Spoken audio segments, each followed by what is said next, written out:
Te ruego, Señor, yo quiero saber lo que debo hacer. Señala el camino que debo seguir, Señor, por mi bien. Yo quiero vivir un día a la vez, un día a la vez, mi Cristo, es lo que pido de ti, Te ruego, Señor, yo quiero saber lo que debo hacer. Ay, la razón, mi Cristo, que mañana quizá no vendrá.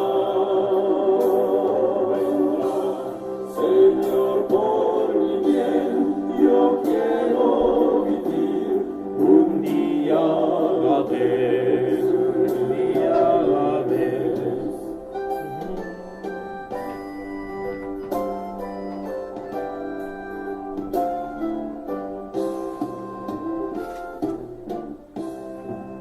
Ya tú viviste. Gracias por estar con nosotros el día de ahora. Vamos a hacer la clase, la clase, ¿cómo se llama? Los 2300 tardes y mañanas, ¿ok? Vamos a poner aquí esta tarde porque no vamos a usarla en este momento. Déjame pararla porque tiene sus stands. So, vamos a comenzar ahorita con el tema. Las 2300 tardes y mañanas, ¿ok? Es nuestro pilar central de la Iglesia Adventista del Séptimo Día. Vamos a ir, uno escrito está, vamos a ir al tema, vamos a estudiarlo juntos, ¿ok? Como siempre hemos hecho todas las semanas. Este tema no lo he estudiado antes porque estoy estudiando otras cosas, pero lo vamos a estudiar usted y yo. Este es mi culto vespertino que siempre hago todas las noches. En vez de leo diferentes libros de espíritu y profecía, hay días que leo el conflicto de los siglos, hay días que leo el ministerio de curación, porque quiero avanzar rápido a leerlos casi todos posible, ¿verdad? Porque tenemos que leer, yo quiero saber muchas cosas, de estudiar esos libros, ¿verdad? Y yo estudio más de un libro, de diferentes libros. Pero hoy mismo vamos a orar en este momento antes de empezar el tema, ¿verdad? Vamos a irnos al libro de Daniel. Vayan a tener el libro de Daniel, parece que estamos ya en el capítulo 8 del libro de Daniel. Voy a ver, ya me fui a Amos, no, le dije Daniel. Del capítulo 8 de Daniel. Capítulo 8. Vamos a, que dejan el 8, el capítulo 9 por ahí. Vamos a hincarnos antes de empezar. Voy a hincarme, ustedes si quieren pueden hincarse, ¿verdad? En sus casas. Si no pueden hincarse, pueden quedarse sentados, confortables, ¿verdad? Yo sí me hinco delante del Señor, porque hay que humillarse delante del Señor. Él es el único y se merece la honra, la gloria y se merece el respeto siempre. Padre nuestro que estás en el cielo, santificado sea tu nombre. Padre, te pido perdón por mis pecados primeramente y oro, Señor, por las personas que escuchan este tema. Que este tema sea de gran bendición, oh Cristo, a sus mentes y corazones espirituales.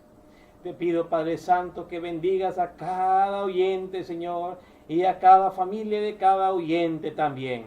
Bendice a los pastores de las verdades presentes de ambos diferentes ministerios que están tratando y batallando con el mensaje de los tres ángeles, o sea, no batallando, o sea, predicando, lo mejor dicho, pero digo porque estamos en batalla, por eso digo batallando, pero realmente todos estamos en batalla, Señor, batallando no con el mensaje, sino que con el enemigo, Señor, y reprende al enemigo, que la sangre de Cristo lo reprenda, Señor.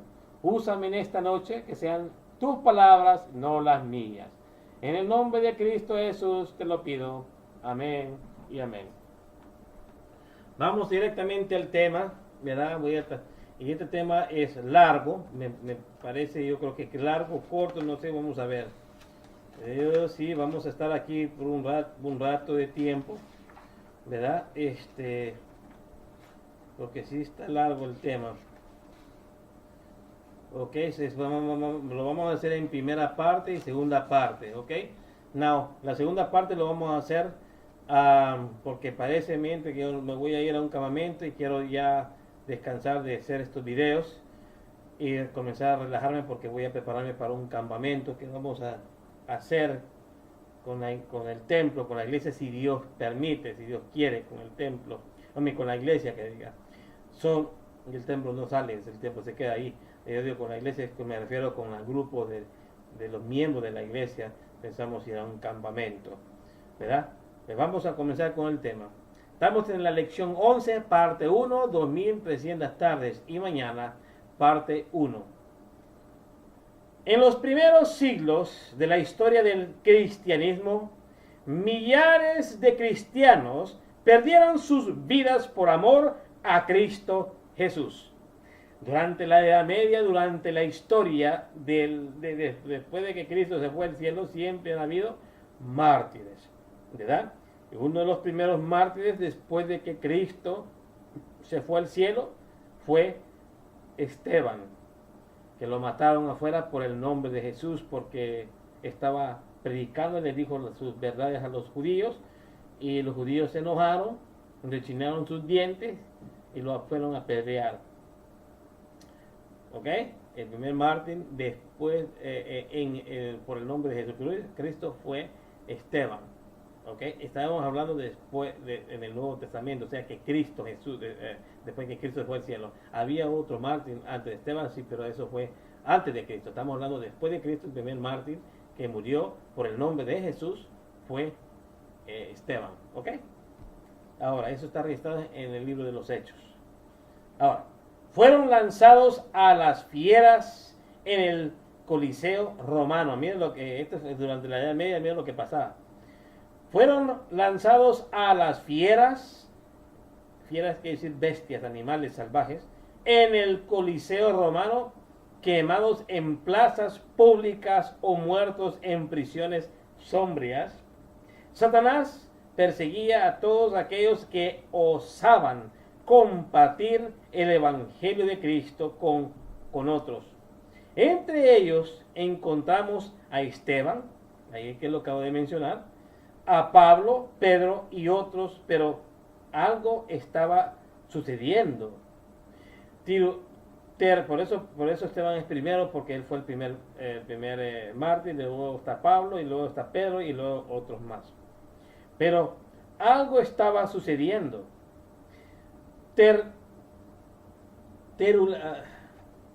Tertuliano llega a afirmar: la sangre de los mártires es semilla, y es decir, cuanto más cristianos morirían, mayor era el número de nuevos conversos, y con esto el cristianismo avanzaba y ganaba fuerza. Cada vez que mataban a los cristianos se aumentaba más y más y más, se hacía más. El diablo decía, bueno, se matan unos 40 y salen 100. Tremendo. Mira, ¿por qué? Porque así es. La persecución, es que la persecución cuando va y van agarrando mártires, van matando mártires, más se unen. ¿Por qué? Porque dicen, estos mueren por amor a Jesús. Estos te dan un buen testimonio y mueren y dan su vida por el nombre de Jesús. ¿Y qué pasa? La gente dice, no, pues yo también me voy a morir, porque Jesús es el que da la vida eterna. Si mueres por Jesús, hay promesas en la Biblia si tú mueres, porque dice la Biblia que el que trate de salvar su vida la perderá, y el que la pierda la salvará. Quiere decir que si tú mueres por la causa, por el sufrimiento de Jesús, o sea, si tú sufres por el nombre de nuestro Señor Jesucristo, quien murió en la cruz, usted vivirá para siempre. No estoy diciendo que va a irse el alma al cielo y no va a estar consciente durante su muerte. No estoy diciendo eso. Lo que estoy diciendo es que usted tiene la vida eterna, o sea que va a ser resucitada en el día de la segunda venida del Señor, nuestro Señor Jesucristo, o durante la resurrección especial, ¿verdad? La promesa es que si uno es fiel hasta la muerte, ese será salvo, dice el libro de San Mateo. Ahora, entonces Satanás, mira lo que dice, entonces Satanás cambió la estrategia. En lugar de perseguir en lugar de perseguir a los que predicaban la pureza del Evangelio de Cristo, se introdujo él mismo, él se infiltró adentro. Y de la iglesia cristiana y se corrompió. O sea que el diablo se infiltró dentro de la iglesia y luego la corrompió. ¿Y qué más? Mira, voy a volver a repetir esto porque yo lo trato de explicar. Entonces Satanás cambió su estrategia.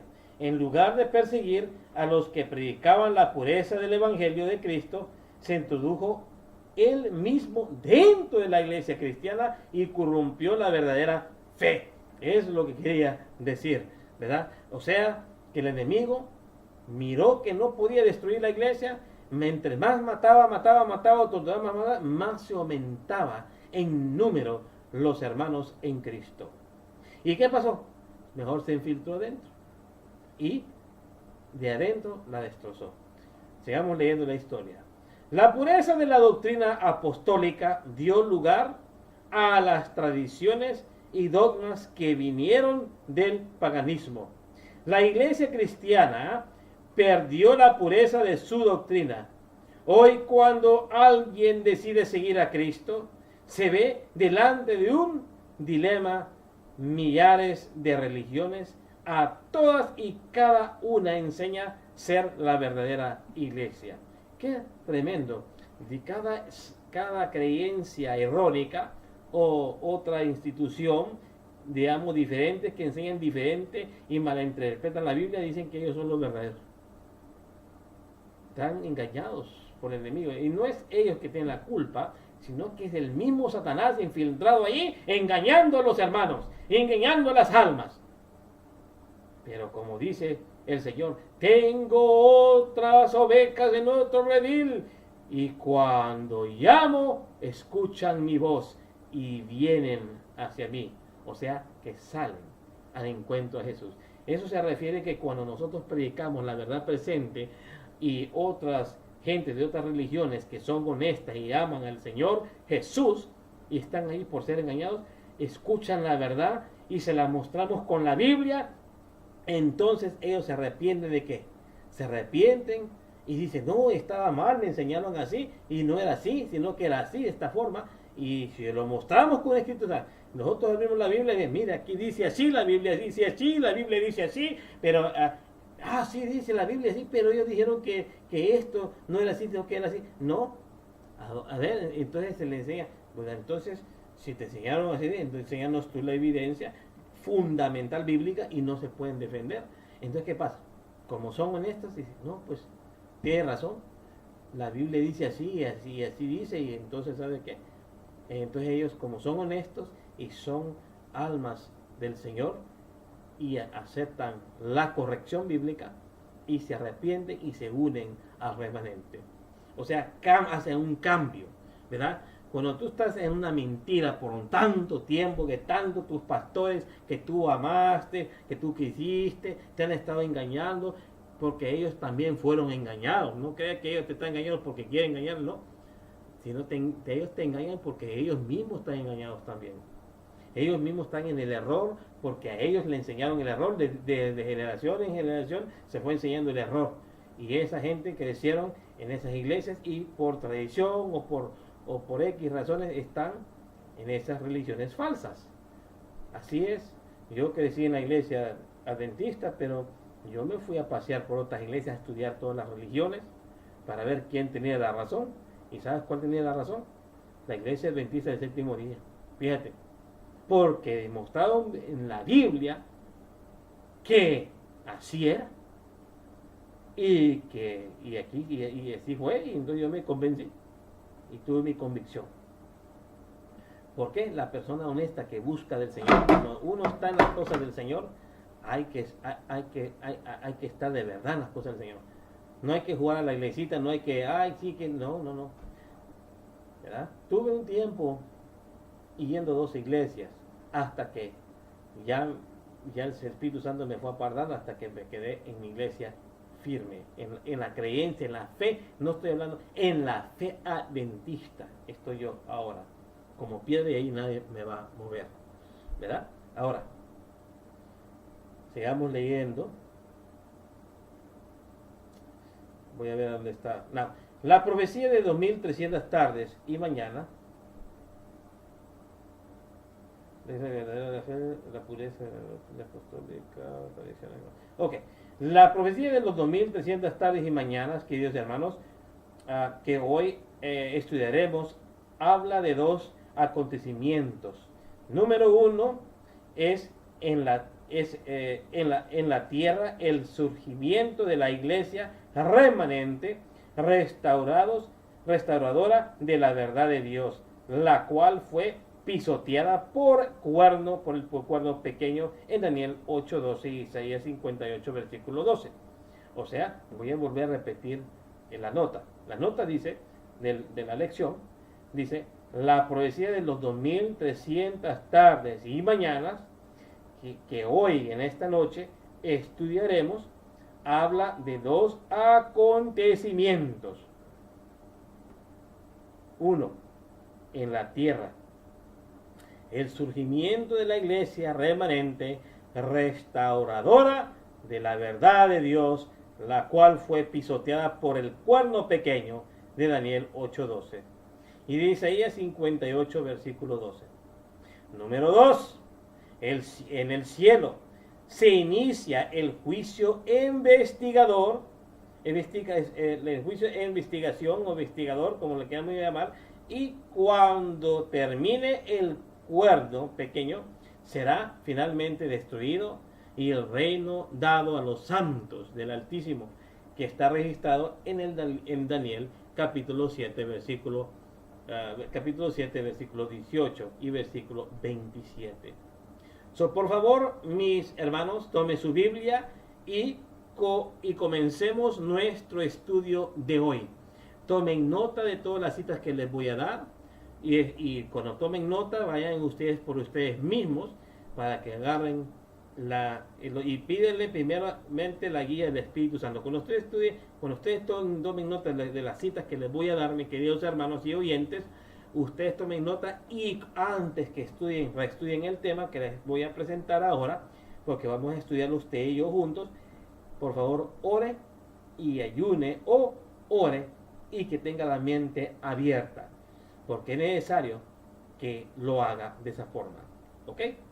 Ahora bien, aprendiendo juntos. Ahora juntos aprendiendo. Finalmente, número 1, finalmente, ¿cuándo terminarán los ataques del cuerno pequeño y el pueblo de Dios y su santa ley? Es la pregunta que nos hace el tema. ¿Cuándo va a terminar todo esto? O sea, finalmente, ¿cuándo terminarán los ataques del cuerno pequeño y al pueblo de Dios y a su santa ley? Vamos a ir a Hechos, capítulo 8, el libro de Daniel, vamos a ir al libro de Daniel, capítulo 8, versículos 13 y 14, y ahí va a estar la respuesta en su Biblia. Tenga la Biblia Reina Valera Gómez, por favor, si no tiene una, o es la que es traducida de inglés al español de la King James, o si tienen la Reina Valera 60, pues ni modo, usen esa, que es la famosa que todos tienen, aunque sea una Biblia ya con error, pero bueno, podemos usarla, ¿verdad? Bueno, entonces leamos el versículo 13 de capítulo 8 del libro de Daniel. Dice así, vamos a leer 13 y el 14. La pregunta es, ¿cuándo terminarán los ataques del cuerno pequeño? O sea, el ataque al pueblo pequeño y al pueblo de Dios. ¿Cuándo y a su santa ley. Vamos a ver lo que es. Y oí a un santo que hablaba, otro de los santos dijo, aquel que hablaba, ¿hasta cuándo durará la visión del continuo? La palabra continuo es la palabra original, la palabra sacrificio fue añadida, ¿verdad? Por los teólogos que traducieron la Biblia. Por favor, no le tomen en cuenta la palabra sacrificio. Es el continuo nada más. De la visión continuo y la prevaricación asoladora que pone el santuario y el ejército para ser hollados. Y él me dijo, hasta 2300 tardes y mañanas, y el santuario será ¿qué? Purificado. ¿Cuándo iba a durar estas cosas, estas visiones, o las profecías? ¿Cuándo iba a durar? Hasta 2300 tardes y mañanas. Finalmente, ¿cuándo terminarán los ataques del pueblo pequeño y el pueblo de Dios y de su santa ley? Hasta 2300 tardes y mañanas. La respuesta es, le pones 2300, después con 2300 tardes y mañanas. Bueno, 2300 le puedes poner a la respuesta. Ahora, la profecía de los 2300 tardes y mañanas es una profecía que cubre el mayor periodo del tiempo.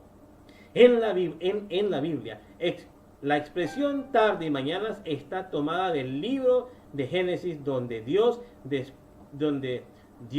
y después de haber creado al mundo y todo lo que hay en él, declaró, hubo tarde y mañana. Ver Génesis capítulo 1, 5, Génesis 8, 13 y también Génesis 19, 23 y Génesis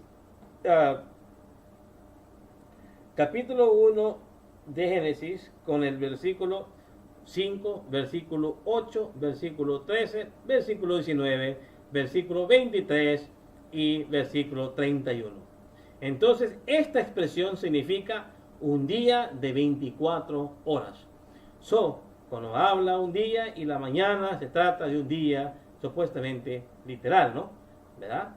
Pero en esta profecía no es días literales, sino que proféticos, y proféticos largo de tiempo, ¿verdad? Largo de tiempo. Pero yo les estoy dando las citas, por favor vayan ustedes mismos, porque el tiempo está corriendo. Yo nomás voy a tratar de grabar 1 hora para que la gente no se aburra, pero le estoy dando las citas que ve así cuando esté viendo cómo fue creado el mundo, de hubo tarde y la mañana.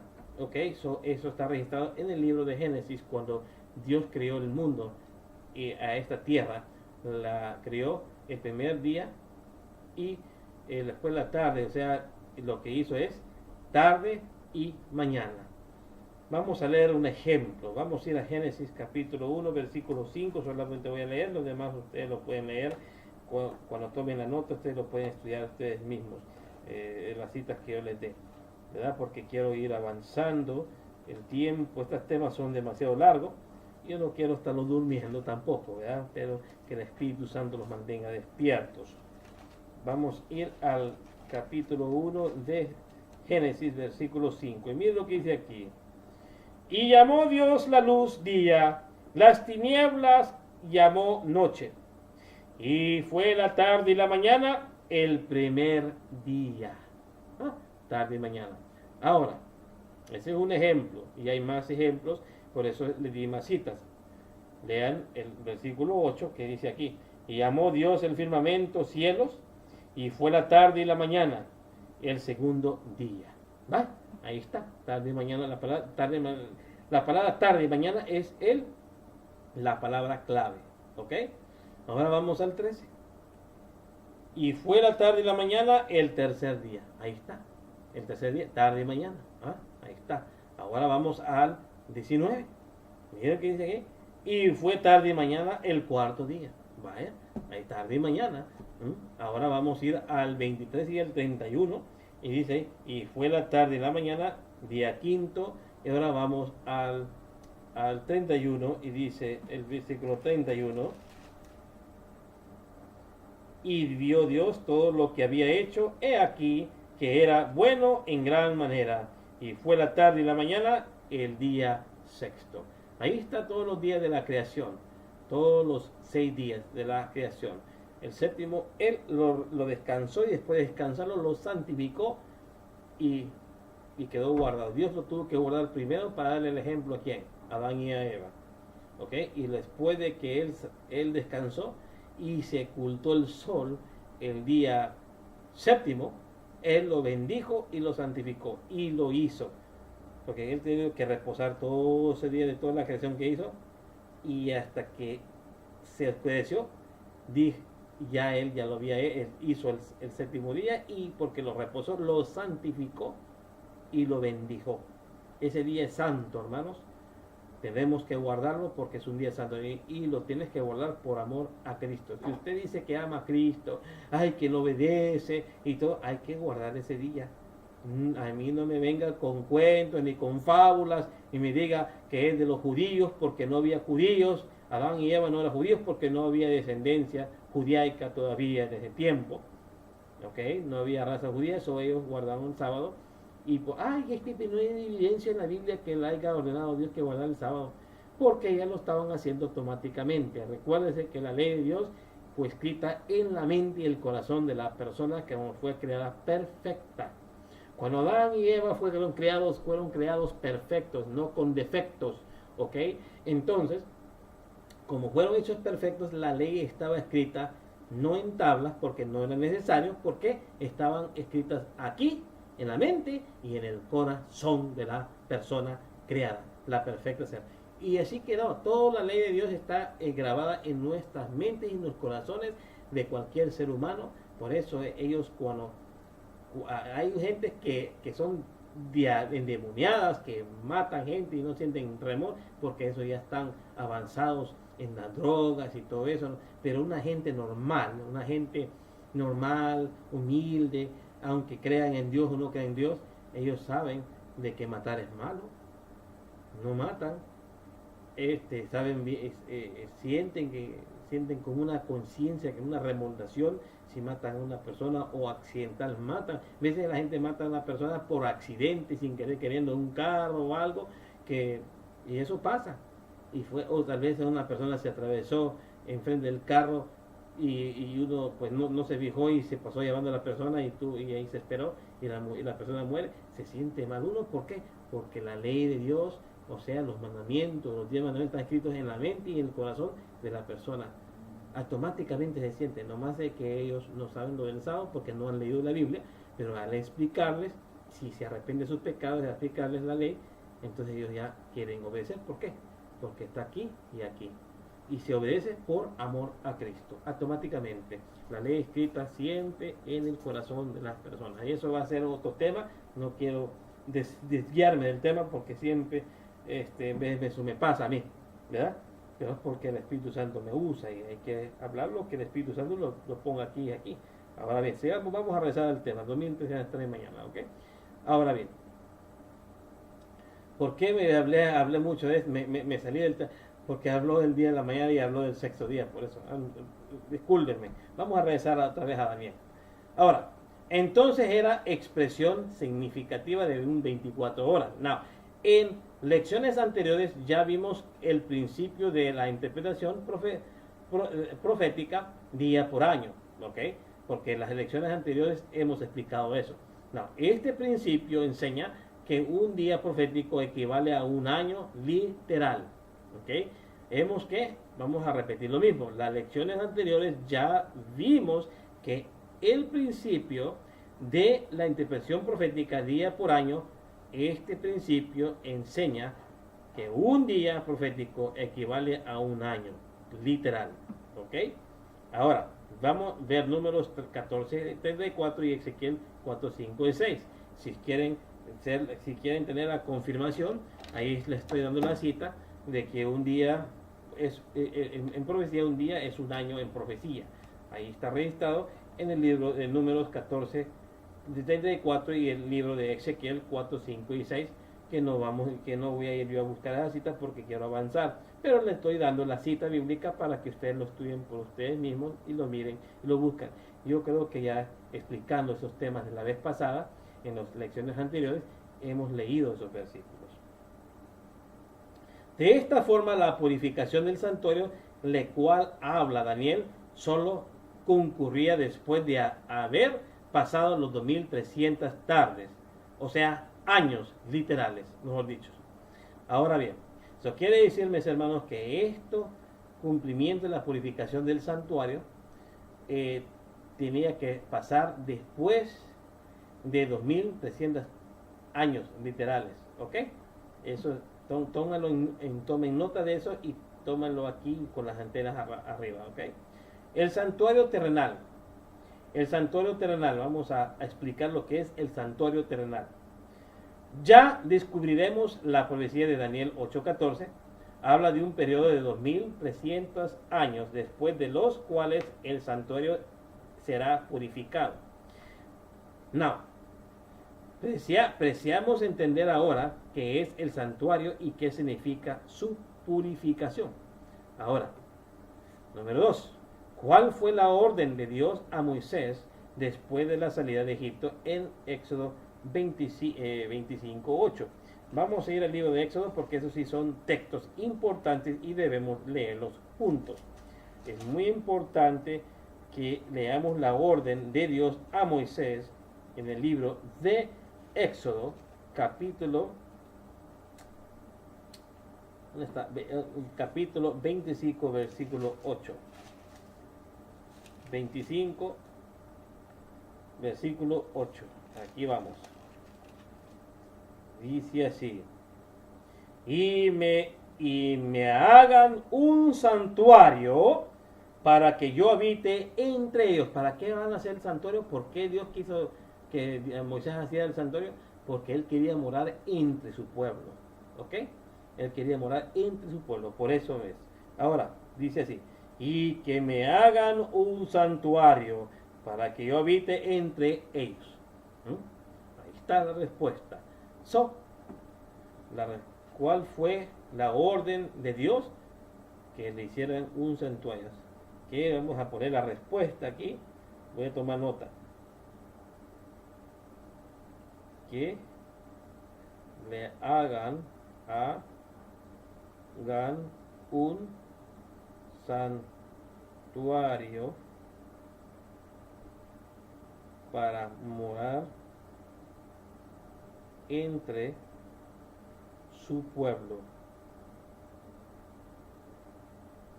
Ese es lo que yo tomo nota. No. Moisés recibió la orden de construir un santuario. Este santuario debía ser construido conforme al modelo ya existente, que le fue mostrado en el monte, o sea, en Éxodo 25, 40 y Hebreos 8:5. ¿Ok? Ahora, es decir, el santuario celestial.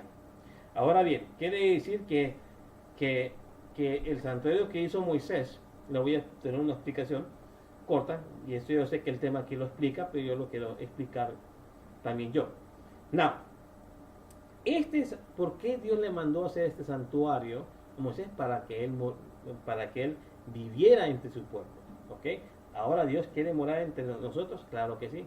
Él quiere morar entre nosotros, ¿verdad? Pero ahora bien, ¿y por qué quiere morar entre nosotros? Porque él ama a su pueblo. Ahora bien, él quería morar entre su pueblo en el tiempo de Moisés y por eso quería que hiciera un santuario. ¿Y a dónde iba a morar? Pues espérate, no me voy a adelantar. Pero el punto es esto. Aquí habla, cuando dice que haga un santuario, tiene que haber una copia en el cielo. Es lo que quiero explicar. Ya me iba a ir a explicar, ya me iba a adelantar. No me quiero adelantar, queremos ir step by step. ¿Ok? Ahora, el orden de que Dios le dio a Moisés que hiciera un santuario era porque sabía que Dios le dio las instrucciones a Moisés para cómo armarlo, de cuántos codos, de qué tamaño, porque había una copia en el cielo. Mira lo que dice aquí. En Hebreos 8:5 menciona de un santuario.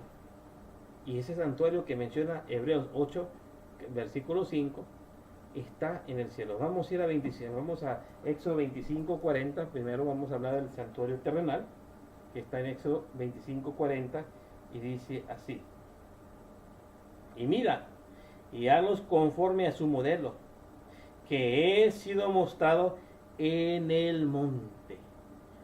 A su modelo, o sea, al modelo. Entonces había una copia, o sea que el santuario terrenal era una copia de un santuario celestial. Vamos al libro de Hebreos, 8, versículo 5. Hebreos 8:5, es en el Nuevo Testamento. Ok, unos 6 libros antes de Apocalipsis aproximadamente. Ok, voy a ver, es Apocalipsis 1, 2, 3, 4, 5, 6, cabal, 6 libros.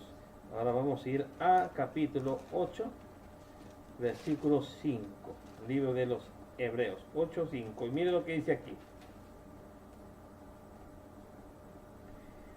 los cuales sirven de ejemplo y sombra de las cosas celestiales, como fue advertido por Dios a Moisés cuando estaba por comenzar el tabernáculo.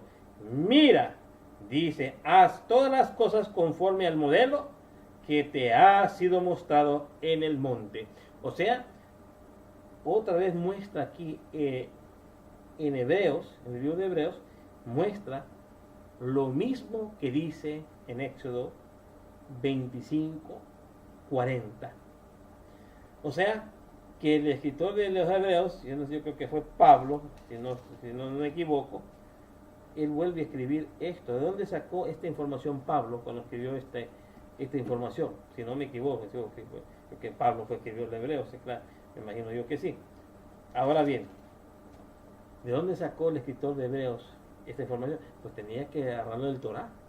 Él estudiaba el Torá, y cuando estudió el Torá, él lo volvió a reescribir para reconfirmar lo que Dios le había dicho a Moisés, cómo armar el santuario. Es copia del santuario celestial.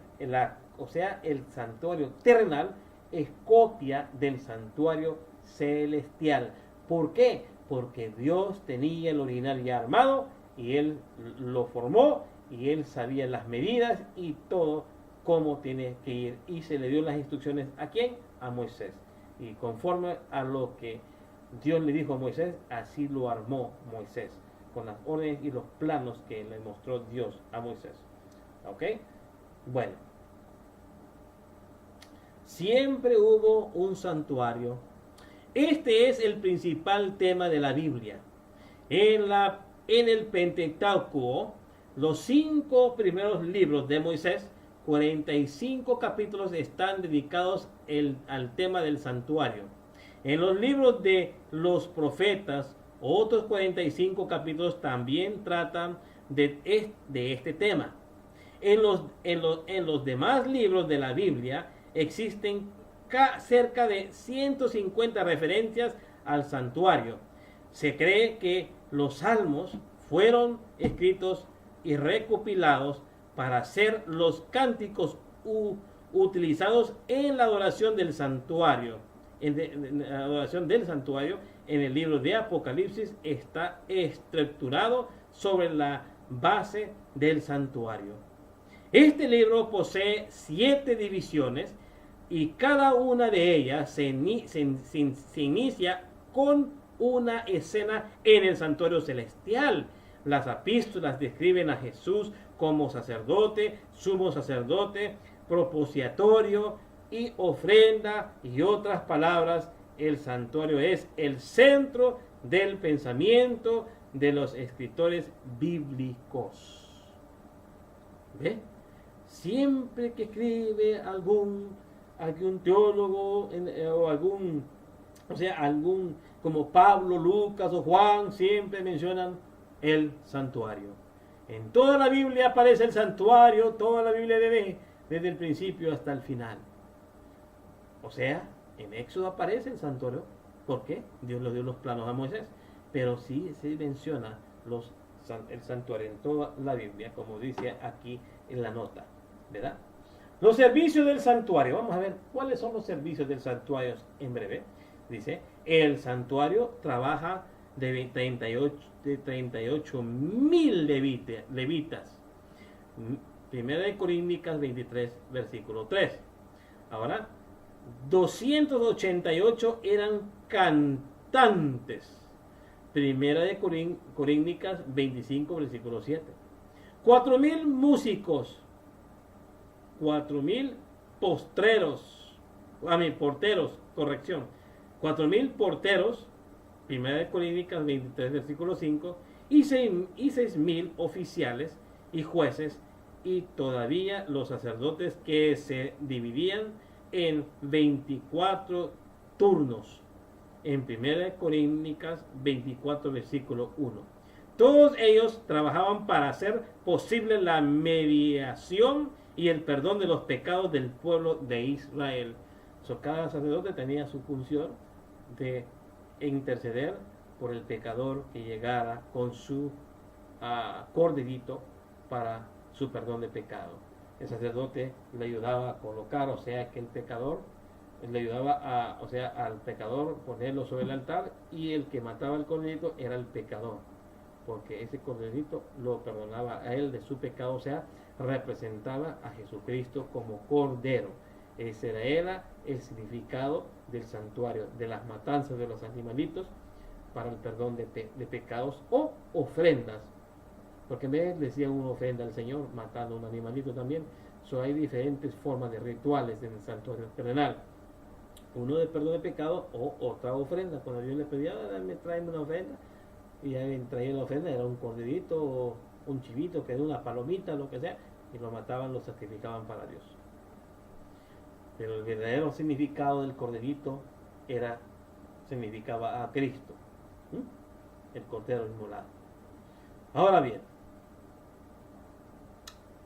sigamos.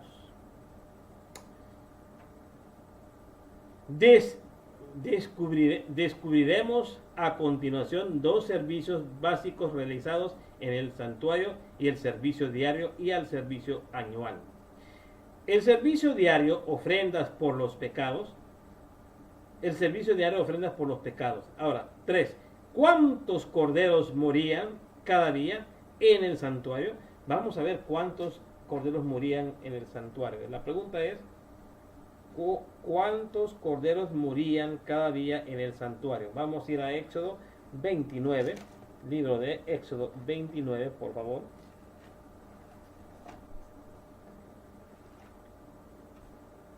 Éxodo 29, versículos 29, ¿cuántos corderos morían cada día? Vamos a Éxodo 29, versículo 38 y versículos 38 y 39. Ok.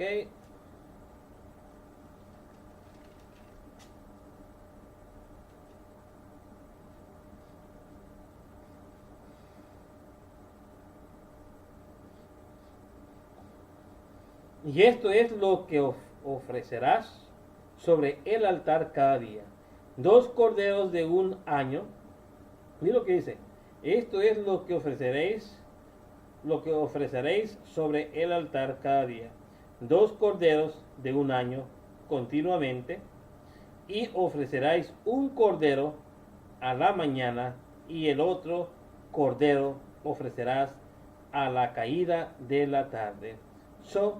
Cuando dicen 2 corderos aquí,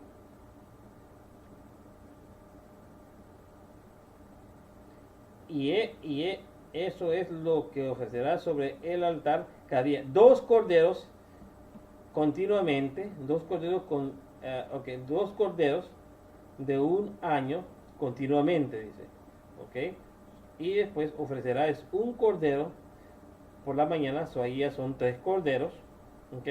Y otro cordero ofrecerás a la caída de la tarde. Eso todo total de corderos son 4 corderos. 4 corderos en el santuario cada día. Tremendo, ¿ah? Muchos animalitos muertos, todo por el pecado. Pobres animalitos que sufrían por gusto, morían, pero así es. Sin derramamiento de sangre no hay perdón. tiene que derramarse sangre para el perdón de pecados. ¿Mm? Y ahora la sangre que fue derramada fue la de Cristo y una sola vez. Ahora estamos libres del pecado. No libres a pecar, ¿no? Libres del pecado, quiere decir, o sea, ya no los condena la ley, porque ya estamos perdonados por la sangre del Cordero que es Cristo Jesús. Eso no quiere decir que vas a seguir pecando y ya estás perdonado. No, tienes que dejar de pecar. O sea, Cristo te perdona y por tus pecados, por la sangre de Él, y luego tienes que dejar de pecar. Así de simple. Porque si sigues pecando, entonces la sangre no te limpia, no te purifica. Cristo no te puede perdonar si sigues pecando Hay mucha gente que piensa que una vez salvo, siempre salvo, y que sigue pecando y sigue haciendo sus berrinches y que Cristo lo perdona, por eso hacen lo que quieran. No, Señor. Eso es mentira del diablo. Cuando tú te bautizas, cuando tú te arrepientes de tus pecados y Cristo te limpia de tus pecados y tú te arrepientes de veras y dejas de hacer tal pecado, entonces eres perdonado. Pero si sigues, pides perdón y vuelves a caer en el mismo pecado, pides perdón, vuelves a caer en el mismo pecado, entonces nada te sirve el perdón. ¿Por qué? Porque tu arrepentimiento no es sincera, porque sigues pecando en la misma cosa, sigues cayendo. Y si no puedes vencer el pecado, porque no tienes suficiente fe para dejar ese pecado, ¿verdad? Todo lo puedo en Cristo que me fortalece. Sigamos leyendo el tema, porque el tiempo se está acabando. Y sigamos. Los sacrificios de la mañana y la tarde eran ofrecidos diariamente, incluso en la fiesta de la Pascua, en el Pentecostés, en el día de la expiación, en cualquier otra fiesta especial. Por esto se llama sacrificio continuo, porque no cesaba. Esto está registrado en el libro de Éxodo, capítulo 29, versículo 42. ¿Ok? Ahora, y caerá alguna figura especial, un ejemplo del santuario de Cristo. Corrección, ya me equivoqué. Me cae mal equivocarme. Y eran una figura especial, un ejemplo del sacrificio de Cristo en la cruz del Calvario. Este sacrificio no era realizado por personas particulares. Eran ofrecidos en favor del pueblo como un todo. No era un sacrificio que el pecador ofrecía a Dios, sino un sacrificio que Dios ofrecía en favor de su pueblo.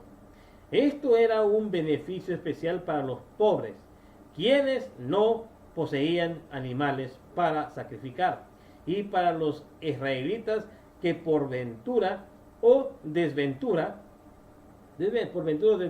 estuviesen distantes del santuario, como en el caso de Daniel, que hacía sus oraciones con el rostro orientado hacia el santuario. Ahí está, bien explicado. Había otro tipo de ofrenda en el santuario, ofrendas por los pecados cometidos. Cuando un israelita pecaba, debía llevar un animal hasta el santuario. Se utilizaban diferentes animales para cada tipo de pecado. El animal más común era el cordero. ¿Por qué? Porque representaba a Cristo. El cordero, sin mancha, o sea, un cordero perfecto, limpio y joven. El pecador colocaba las manos sobre la cabeza del animal, confesaba su pecado y enseguida lo inmolaba.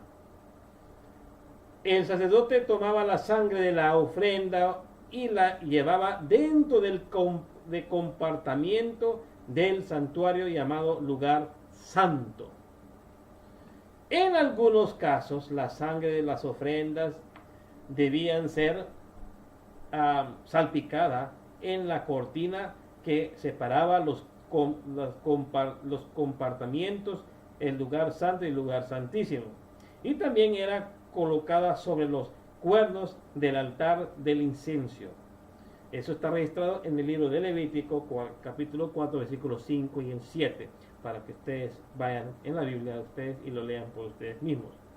De esta forma ingresaba el pecado dentro del santuario a través de la sangre o a través de la carne de ofrenda que el sacerdote comía antes de entrar en el santuario.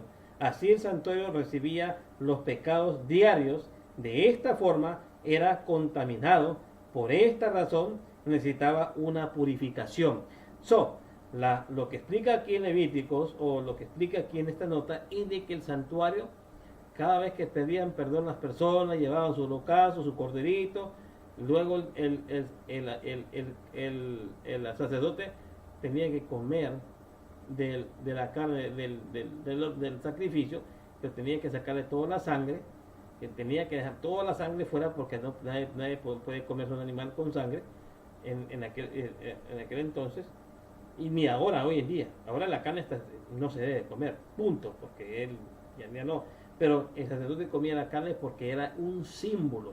La carne que el sacerdote comía de holocausto o este sacrificio, esta carne, como era Cristo supuestamente por fe, como un simbolismo, él tenía que comer la carne y luego tomar. O sea, como la Santa Cena, es decir, de ahí viene la Santa Cena, de esta enseñanza, de estos rituales. Esto se llama rituales de comida y bebida en el santuario. Por eso ahí es cuando Dios tenía que permitir que el pueblo de Dios o el sacerdote comiera de este animal. Por eso dice, de esta forma ingresaba el pecado dentro del santuario a través de la sangre o a través de la carne, de la ofrenda que el sacerdote comía antes de entrar en el santuario. Ahí está la comida y bebida. Así tampoco no se tomaba la sangre, no se crea, pero sí se tomaba si tomaban algo tenía que ser el jugo de uva sin fermentar. Así el santuario recibía los pecados diarios. De esta forma era contaminado y por esa razón necesitaba de una purificación. O sea que cada vez que agarraban, supuestamente se perdonaban los pecados quedaban ¿a dónde? Dentro del santuario. Y después de una vez al año tenían que purificarlo para que el santuario volviera a quedar limpio. Ahora bien, por eso explica la nota que los pecados ya eran perdonados, pero los pecados se trasladaban al santuario en el lugar santísimo. Si recuerdo, ojalá que no me esté equivocando, pero así es como estamos cautando. El servicio anual en el día de la expiación o purificación. ¿Ok? ¿Qué otro servicio existía en el santuario y cuándo era realizado? La pregunta. En Levítico capítulo 16, versículos 29 y 30, ahí menciona cómo es el servicio del día de la expiación. Si quieren podemos ir a darles una demostración. Vamos a Levítico 16 y 29. ¿Ok? Vamos a ir a Levítico 16, ¿ok? Vamos a leer solamente un ejemplo. Levítico 16.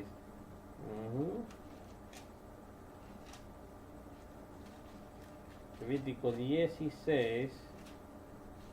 Ok, Levítico 16.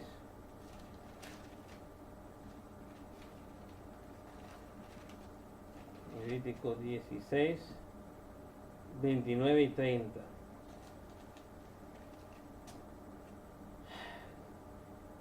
Dice, y en esto tendréis por estatuto perpetuo en el mes séptimo del día 10 del mes. Afligiréis vuestras almas y ninguna obra haréis, ni en el natural ni en el extranjero que peregrina entre nosotros. Ahora vamos a ir el 30. Porque en este día se os reconciliará para limpiaros, ahí está la palabra limpiaros, y seréis limpios de todos vuestros pecados delante de Jehová. Este es el día de la expiación, para que todo quede limpio y purificado. Miren, en el día de expiación era el 10º día del séptimo mes, llamado Tishi o Tishai, me cuesta pronunciar los nombres hebreos. Tishi o Tishai Esta fiesta anual era la purificación del santuario que se realizaba solo una vez al año. Era uno de los días más importantes en Israel y se lo celebraba como una ceremonia muy especial. Durante todo el año del santuario era contaminado con los pecados que simbólicamente ingresaban mediante la sangre de los sacrificios. Así los pecados eran perdonados y el pecador era considerado limpio, aunque sus registros quedaban grabados en el santuario y lo contaminaban. Por esta era necesaria una purificación. ¿Ok? Ahí está bien explicado, por eso por eso necesitaba una purificación. ¿Por qué? Porque los pecados quedaban grabados en el santuario y por eso se tenía que hacer esa purificación. ¿Ok? Los pecados ya quedaban perdonados, o sea, el pecador quedaba limpio, pero trasladaba los pecados adelante el santuario y por eso el santuario quedaban grabados, registrados, hasta que fuera una purificación y luego eran borrados. Al rato le explicamos cómo es ese procedimiento. El procedimientos preliminares. El procedimiento preliminares es lo que me cuesta pronunciar ciertas palabras. Discúlpenme, hermanos. Antes de realizar ceremonia del día de expiación, ¿qué hacía el sumo sacerdote? El sumo sacerdote, ¿qué es lo que hacía? Vamos a ir al Levítico 16:3. Levítico 16:3 está la respuesta. Dice, antes de realizar la ceremonia del día de expiación, ¿qué hacía el sumo sacerdote?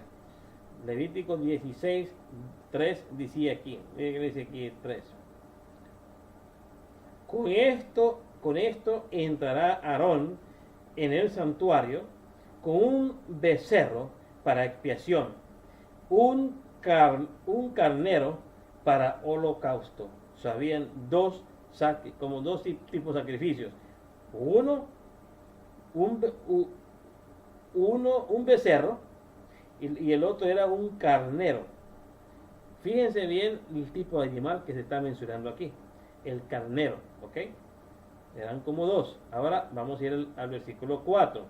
Se vestirá de la túnica santa de lino y sobre su carne tendrá calzoncillos de lino y se ceñirá el cinto de lino y con la mitra de lino se cubrirá con las santas vestiduras y lavará pues su carne con agua y luego se vestirá con ellas.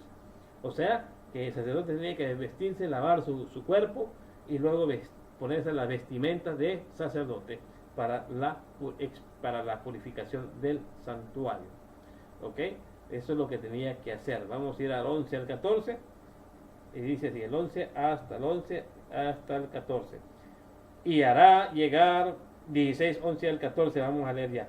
Y hará llegar Aarón el becerro que era suyo para expiación. Y hará la reconciliación por sí y por su casa. Y degollará en expiación el becerro que es suyo.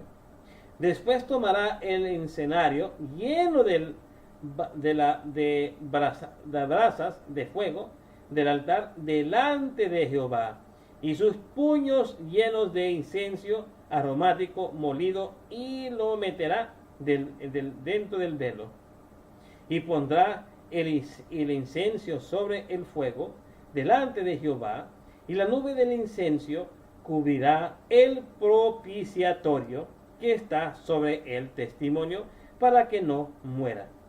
Tomará luego de la sangre del becerro y la rociará con su dedo hacia el propiciatorio al lado oriental, hacia el propiciatorio esparcirá 7 veces de aquella sangre con su dedo. Así es como se hacían los servicios del santuario del día de la expiación. Ahora, antes de realizar la ceremonia de la expiación, ¿qué hacía el sumo sacerdote?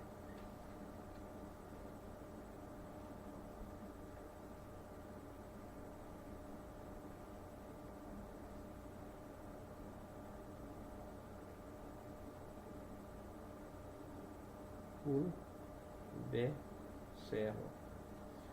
Ok, yo tuve que poner una nota ahí. Ahora bien, ahí están las respuestas y pongan su respuesta tal como está escrito. Y se leen la respuesta y pongan su resumen en una nota. La pregunta es, antes de realizar la ceremonia del día de la expiación, ¿qué hacía el sumo sacerdote? Antes de realizar la ceremonia del día de expiación, ¿qué es lo que tenía que hacer el sacerdote? Prepararse él mismo. Tenía que agarrar una ofrenda y un becerro y un carnero, y tenía que también lavar sus cuerpos y luego vestirse de nuevo, vestirse con las ropas sacerdotales antes de comenzar el servicio de la ceremonia de expiación. Tenía que prepararse y él mismo, ¿ok? Y quedar él mismo limpio también. La preparación para de las festividades, ahí está lo que estaba queriendo explicar, aquí está explicado. Bueno, la preparación para las festividades de este día comenzaba 10 días antes. 10 días antes tenía que hacer el sacerdote sus preparativos, ¿ok?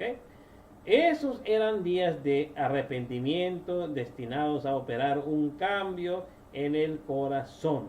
Quiere decir que la gente tenía que hacer cambios de verdad, un verdadero arrepentimiento y solemne. El sumo sacerdote que dirigía la ceremonia tenía también una preparación especial. Número 1. La semana antes del día de la expiación se mudaba para recintos del templo para orar y meditar. Número 2. Se bañaba y vestía ropas santas. Número 3. Vestía un cinturón blanco y una mitra de lino sin ostentación para estar delante de Dios. Levítico 16, versículo 4. ¿Ok? Ostentación, dice la palabra así. Bueno, antes de comenzar la expiación por el pueblo, el sumo sacerdote debía hacer expiación por sus propios pecados y debía estar limpio para ser el mediador entre Dios y su pueblo. El sacerdote se tenía que preparar él mismo y traerle un sacrificio al Señor para perdón de sus propios pecados y ser limpio y luego lavarse el cuerpo, tal, así como lo mencionamos ahorita en esta nota que acabamos en este tema. Ahora vamos a estudiar los ritos de la purificación. ¿Cuáles son los ritos de la purificación? En el libro de Levítico 16, 5 al 10, la pregunta dice, ¿qué animal entraba en escena en el día de la expiación o purificación del santuario? ¿Qué animal se usaba en ese día? Vamos a verlo al Levítico 16, capítulo 5 al 10. Y dice así, y de la congregación de los hijos de Israel tomarás 2 machos cabríos. ¿Dos qué? 2 machos cabríos. Se ponía aquí, 2 machos cabríos. Cabríos. ¿Ok? Ahora, 2 machos cabríos en el capítulo 5. ¿Dónde está Levítico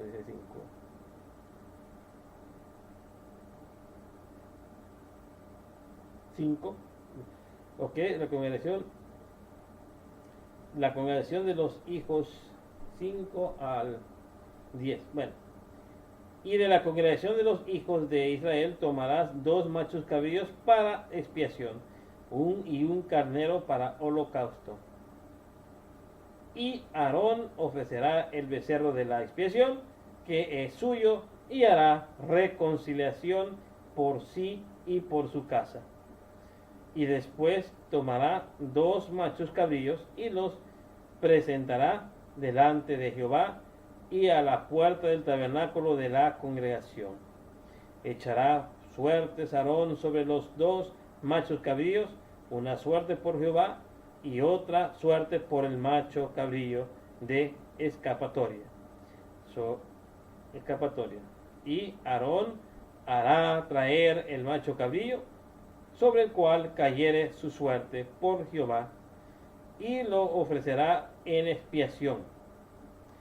el más el macho cabrío sobre el cual cayere la suerte por el macho cabrío de escapatoria, lo presentará vivo delante de Jehová para hacer la reconciliación sobre qué, sobre él, para enviarlo como macho cabrío del escapatorio al desierto.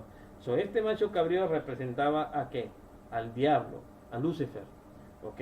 ¿Qué? Porque al final de la historia, cuando se cierre el tiempo de la gracia, el diablo va a ser culpable de todos los pecados que hizo la humanidad, el pueblo de Dios. O sea, que todos los pecados que nosotros pedimos perdón y estaban registrados en el santuario se van trasladando al macho cabrillo, o sea, al sacrificio Azazel se llama. El macho cabrillo representa que al diablo mismo, que va a ser culpable de todos los pecados de todos nosotros y luego va a ser sentenciado a muerte. Y eso va a suceder después del milenio. Claro que el diablo queda encarnado por 1000 años y luego va a ser destrozado en el lago de fuego al final, después de los 1000 años. Ese es otro tema. Ya me adelanté, ¿verdad? Pero bueno, 2 machos cabríos y también apareció el becerro.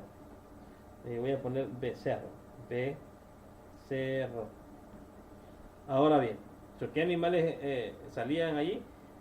2 machos cabríos y becerro. También está listo el becerro. Y becerro. Sí, y macho cabrío, sí. Y escapatoria y macho cabrío. Y también había un becerro por aquí, lo había visto. Sí, aquí, ahí está, ofrecerá el becerro, la palabra becerro, ahí está el becerro y el macho cabrío. Esos son los animales que se usaban en el día de la expiación. Dio 2 machos cabríos, eran separados el 10º día del 7º mes. 2 machos cabríos eran separados el 10º día del 7º mes. Y eran sorteados. Uno representaba al Señor y el otro era el chivo expiatorio. En un hebreo Azazel. En hebreo Azazel. Es lo que estaba explicando. Y después de echar suerte sobre los machos cabríos, el sumo sacerdote tomaba un novio y lo montaba a un sacerdote, colocaba parte de la sangre de un recipiente, la movía de modo que no se coagulara, y mientras tanto el sumo sacerdote tomaba brasas del altar en donde las ofrendas eran quemadas y los colocaba en un incensario, y también llenaba sus manos de suave incenso y llevaba ambos adentro del santuario. En el lugar santísimo colocaba el escenario en el propiciatorio, el cual era cubierto por una nube para que él no muriese. Ese está registrado en el Levítico capítulo 10, versículo 13. Colocaba esa parte, el sumo sacerdote, y salía para recibir del sumo sacerdote la sangre del novio. Entonces llevaba esta sangre al lugar santísimo, y donde la salpicaba con sus dedos sobre el propiciatorio en dirección al oriente por 7 veces. Ahora bien, este novio, cuando habla la palabra novio, representa a Cristo. A él es el novio de la iglesia. Amén. Amén. Lo que la iglesia representa a la mujer, acuérdense. Ahora, al volver del lugar santísimo, el sumo sacerdote mataba el chivo, o sea, el azazel expiatorio, por los pecados del pueblo, volvía a entrar al lugar santísimo, donde asperjaba la sangre con su dedo y sobre el propiciatorio, como lo había hecho anteriormente, con la sangre del novio, que se registra en Levítico 16:15. Después de esto, el sumo sacerdote volvía al patio y bendecía al pueblo, y entonces cuando haya acabado de ejercer expiación por el santuario, por el tabernáculo de reunión y por el altar, hará a cerrar o acercar el macho cabrío vivo, dice. Eso está registrado en Levítico 20. En una representación de la Azazel, y lo mandaba al desierto donde él moría. Eso todo eso representa a Satanás. Ahora, ¿qué simbolizaban estos dos animales? Hebreos 9, 11, 14 y Apocalipsis 20, 1 y 3, 9 y 10. Vamos a ir a Hebreos capítulo 9. Vamos a ver qué simbolizaba este tipo de animales en el santuario en el día de expiación. Vamos a ir al libro de los Hebreos.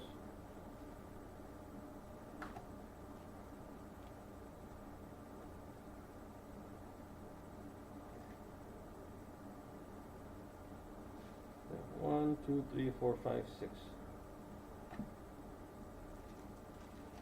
Hebreos 9:11. Hebreos 9:11.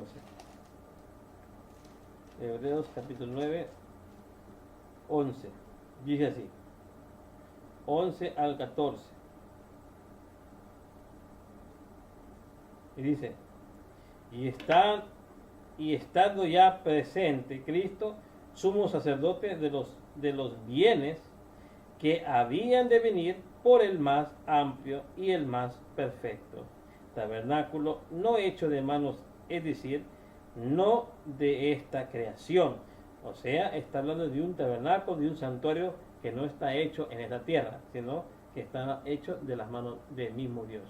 Ahora, estamos leyendo: y no por sangre de macho cabríos ni de becerros, mas por su propia sangre entró una sola vez en el santuario, habiendo obtenido eterna redención. Entonces, que aquí es lo que muestra que Cristo es un sumo sacerdote que entró al lugar santo al irse al cielo. Porque si la sangre de los toros y de los machos cabríos y las cenizas de una becerra rociadas a los inmundos santifican para la purificación de la carne. ¿Okay? Ahora estamos leyendo hasta el 14. Y cuanto más la sangre de Cristo, el cual mediante el Espíritu Eterno se ofreció a sí mismo sin mancha a Dios, limpiará vuestras conciencias de obras muertas, muertas, para que viviráis al Dios vivo. Qué bonita escritura, ¿verdad? La palabra de Dios, lo que estamos aprendiendo. ¿Qué simbolizaban estos animales? Pues uno simbolizaba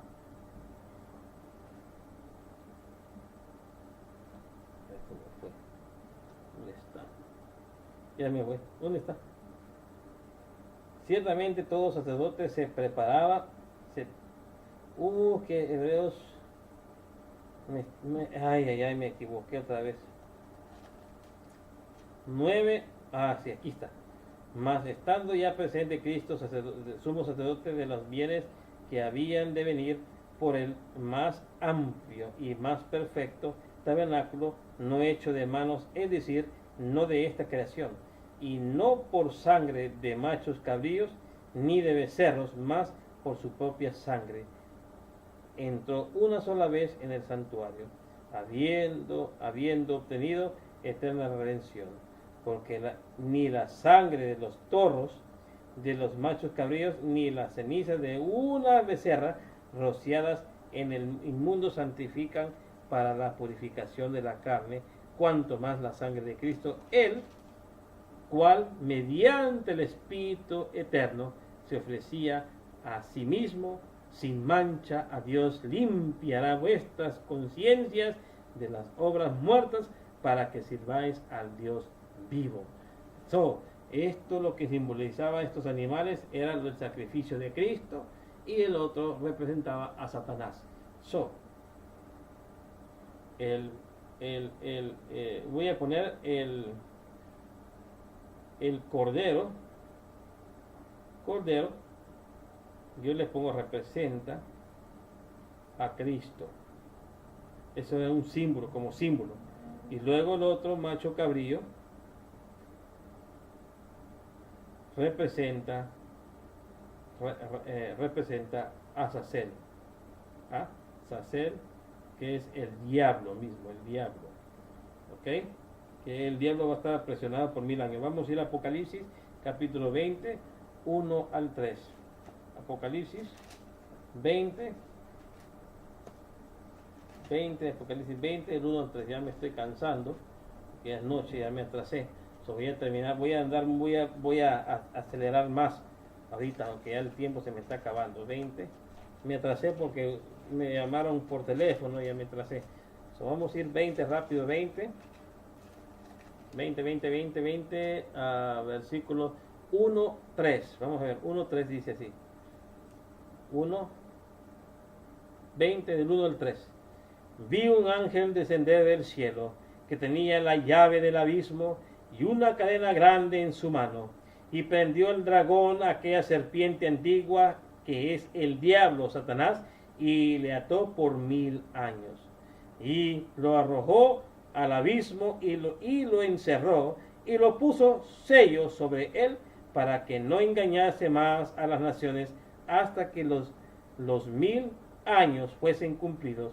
Y después de esto es necesario que sea desatado un poco de tiempo. Ahí está, el diablo iba a ser encadenado por 1000 años.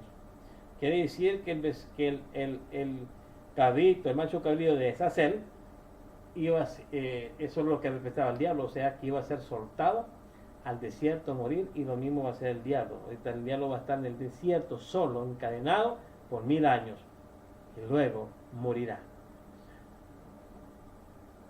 Ahora bien, ojalá que entiendan lo que estamos enseñando aquí, que lo representa el santuario, el día de expiación. Muy importante este tema, porque es de salvación, vida o muerte.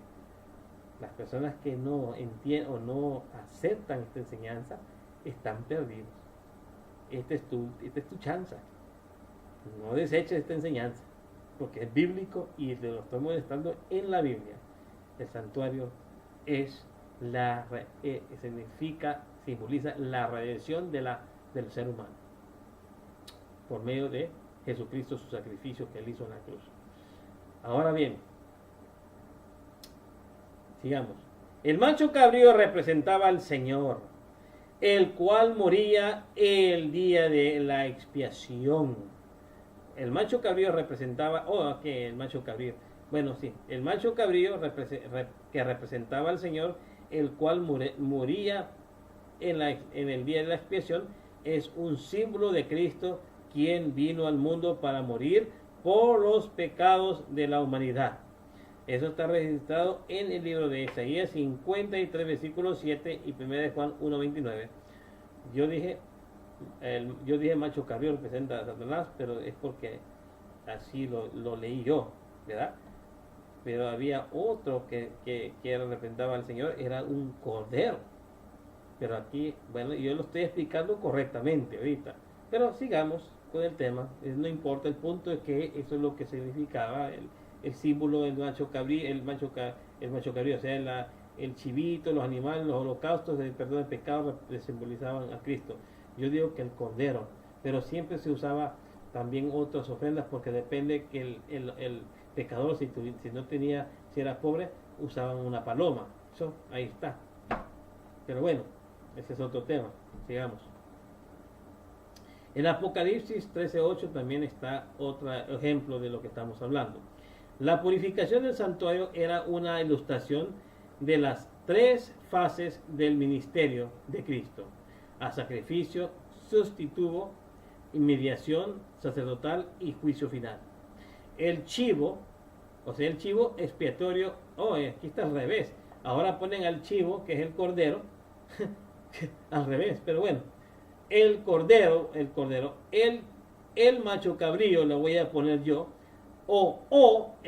macho cabrío expiatorio, o vamos a decir chivo. Aquí dice chivo, no sé por qué pusieron el chivo aquí. Voy a volverlo a reexplicar. Bueno, el macho, el chivo, o sea, el chivo, o sea, el cordero, representaba al Señor, el cual moría en el día de la expiación. Un símbolo de Cristo, quien vino al mundo para morir por los pecados de la humanidad. Isaías 57 y Juan 1:29. Ojalá que no esté equivocado. La purificación del santuario era una ilustración de las tres fases del ministerio de Cristo: sacrificio sustitutivo, mediación sacerdotal y juicio final. El macho cabrío expiatorio, o Azazel, vamos a decir, el otro que iba a ser suelto, quien era llevado al desierto y abandonado para morir allí, es una representación de Satanás, quien después del regreso de Cristo será encadenado por 1000 años. Está registrado en el libro de Jeremías, capítulo 4, del versículo 23 al 26. También registrado en Apocalipsis, capítulo 21, versículos 1 y 2. Después de cumplidos los 1000 años, será librado para su posterior y definitiva destrucción. Apocalipsis capítulo 20, versículos 7 y 9. El chivo, aquí le ponen chivo, pero yo le voy a poner el macho cabrillo expiatorio, solo entraba en la escena una vez terminada la expiación. Levíticos 16:20.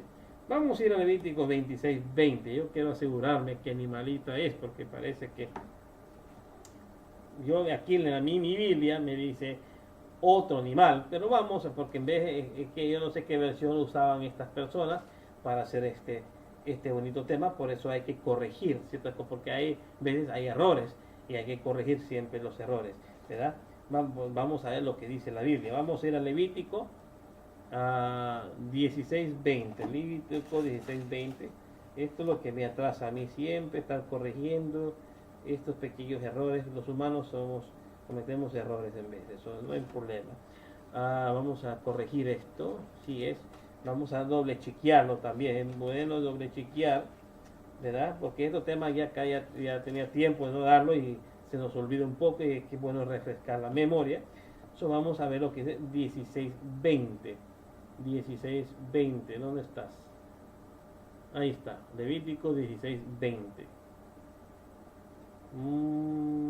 19, 20. Y cuando hubiera acabado de expiar el santuario y el tabernáculo de la congregación, en el altar llegará el macho cabrillo vivo. Ahí está, el macho cabrillo. Y ahí le pusieron ¿qué? El chivo. Está equivocado. El macho cabrillo representa a Satanás, está claro. Aquí el macho cabrillo. ¿Vale? ¿A dónde? Y vamos a ver si es Levítico 16:20. Ahí está. Macho cabrillo. La Biblia mía está correcta, mis hermanos. El macho cabrillo es Satanás. Punto. Satanás no participaba de la expiación de los pecados, sino que era destruido por sus propios pecados y por los pecados cometidos por la humanidad bajo su influencia. Ahí está. Ahora, ¿cumplió Jesús con el simbolismo de los animales, sacrificios del santuario? Vamos a ver lo que dice Mateo 27, 50 y 51, y está Lucas 24, 44, 47. Vamos rápido, váyanse ustedes, tomen nota, vayan al libro de Mateo 27. Mateo 27. Este tema es largo, hermanos, ya estamos casi a 2 horas. Mateo 27. ¿Dónde está Mateo 27? 27. 27, Mateo 27.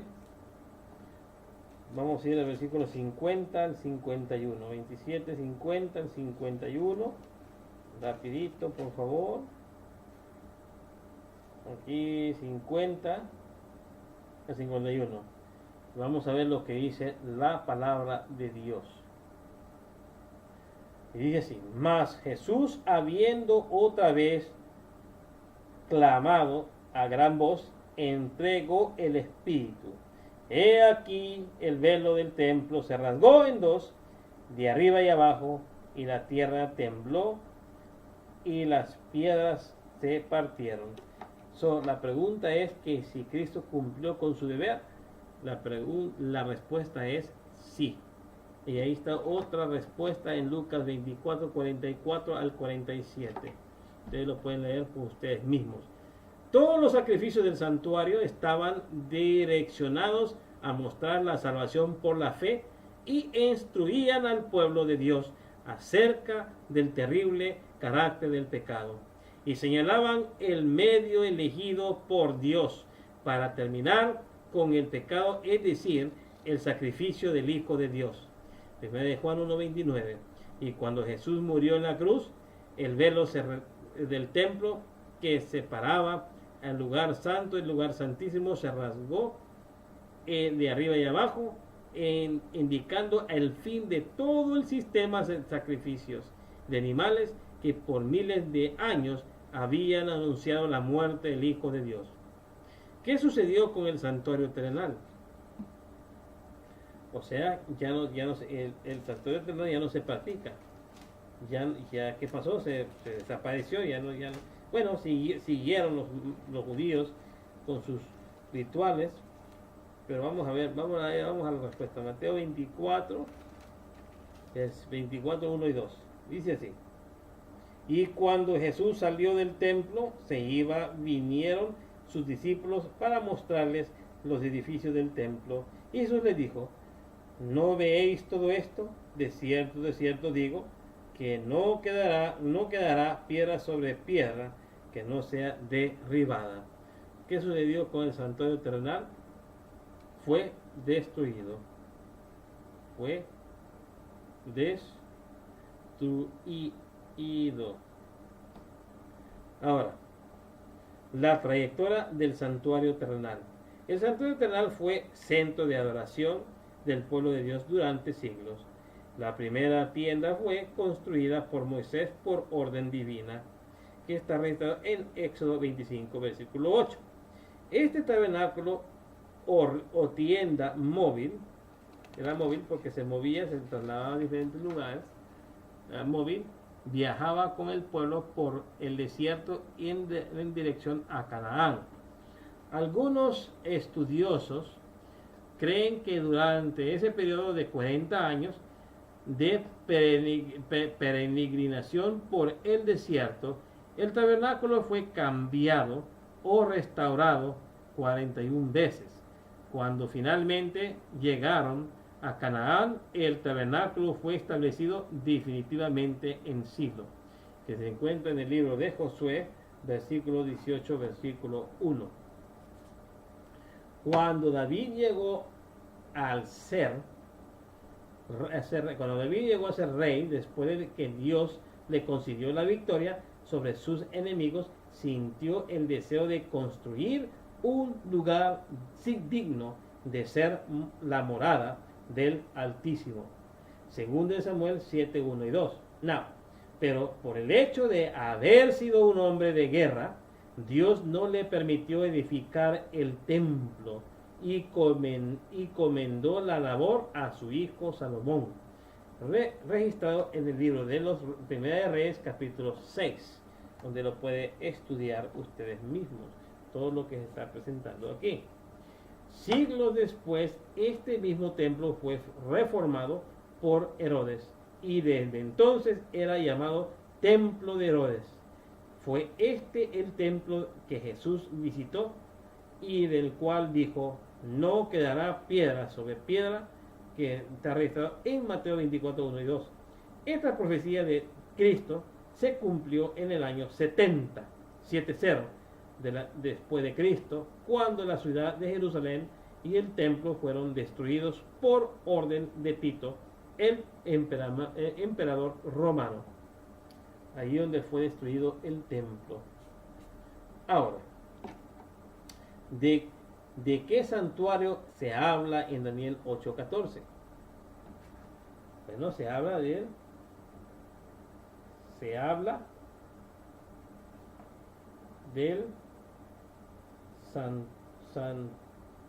santuario celestial. Eso es, de eso habla en Hechos 14. Si la profecía fue dada en los días de Daniel y él vivió cerca de los 600 años antes de Cristo, entonces no puede referirse al santuario terrenal. La profecía señalaba una purificación que sucedería al final del periodo de 2300 a 2300 años, que diga, lo que excede por lejos de la historia del santuario terrenal, que fue destruido en el año 70 después de Cristo. Por eso el santuario que sería purificado al final de los 2300 tardes y mañanas, o sea, después de los 2300 años, solo podía ser el santuario celestial que se encuentra en el libro de los Hebreos, capítulo 9, versículos 23 y 24. Así como la purificación del santuario terrenal en los días del Antiguo Testamento representaba un juicio vindicador del pueblo de Dios, lo mismo sucederá al término de la purificación del santuario celestial. El pueblo de Dios será vindicado la ley de Dios que fue pisoteada por el cuerno pequeño. Será restaurada y la iglesia remanente que estuvo escondida en el desierto por años, que se encuentra en Apocalipsis 12, 6 y 16, Apocalipsis 12, 6 y 16 saldrá a luz. Ahora estamos listos para comprender la profecía de los 2300 tardes y mañanas que indican la purificación del santuario. ¿Y en qué año ocurrió este evento? ¿Qué importancia puede tener para los cristianos de hoy? Estas y otras preguntas serán comprendidas en nuestro próximo estudio. En este momento solo nos resta recordar las promesas bíblicas, porque no tenemos un sumo sacerdote que no pueda compadecerse de nuestras flaquezas. Antes fue tentado en todas las cosas y nuestra semejanza, pero sin pecado. Acerquémonos, por lo tanto, confiadamente junto al trono de la gracia, a fin de recibir misericordia y hallar gracia y oportuno socorro. No, la palabra socorro no tiene que estar ahí. Vamos a corregir eso. Vamos a ir a Hebreos, ¿dónde está? Hebreos capítulo 4. Hebreos capítulo 4.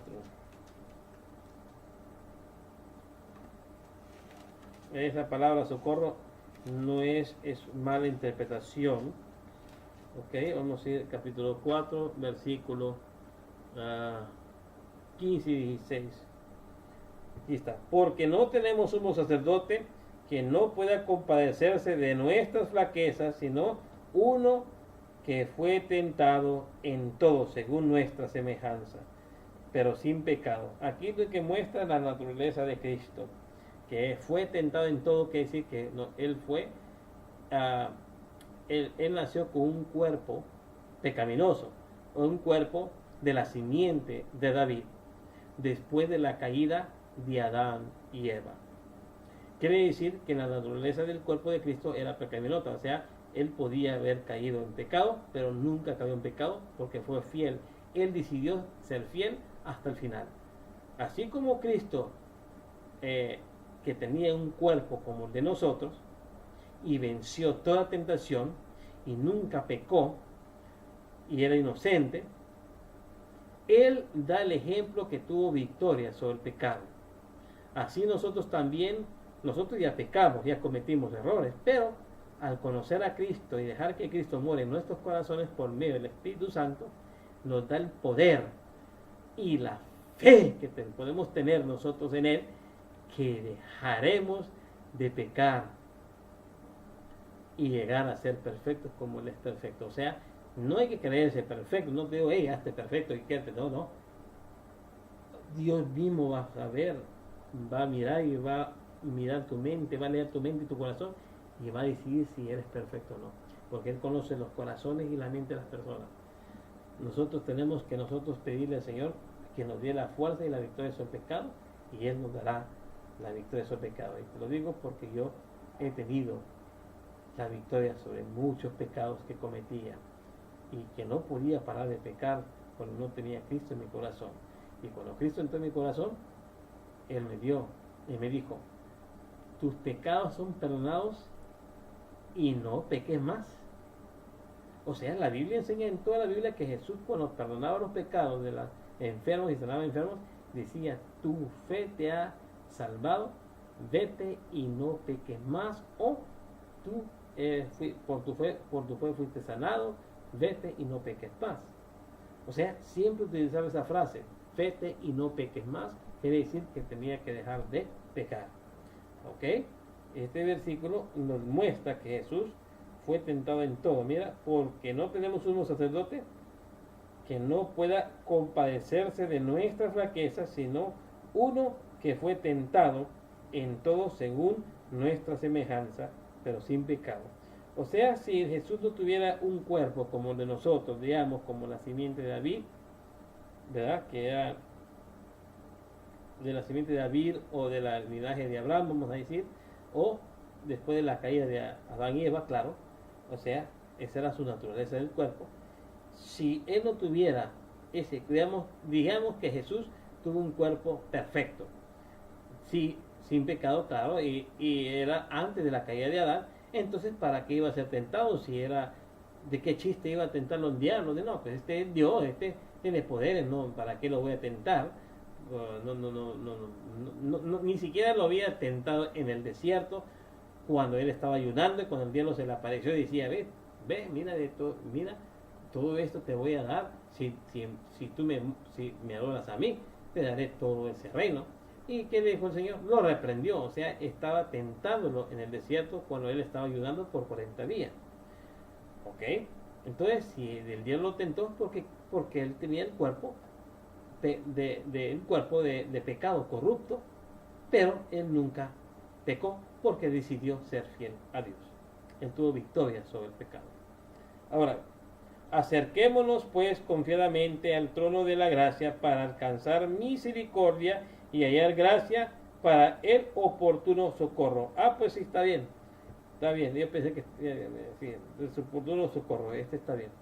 Ahora bien, la conclusión, ¿cuál es su conclusión?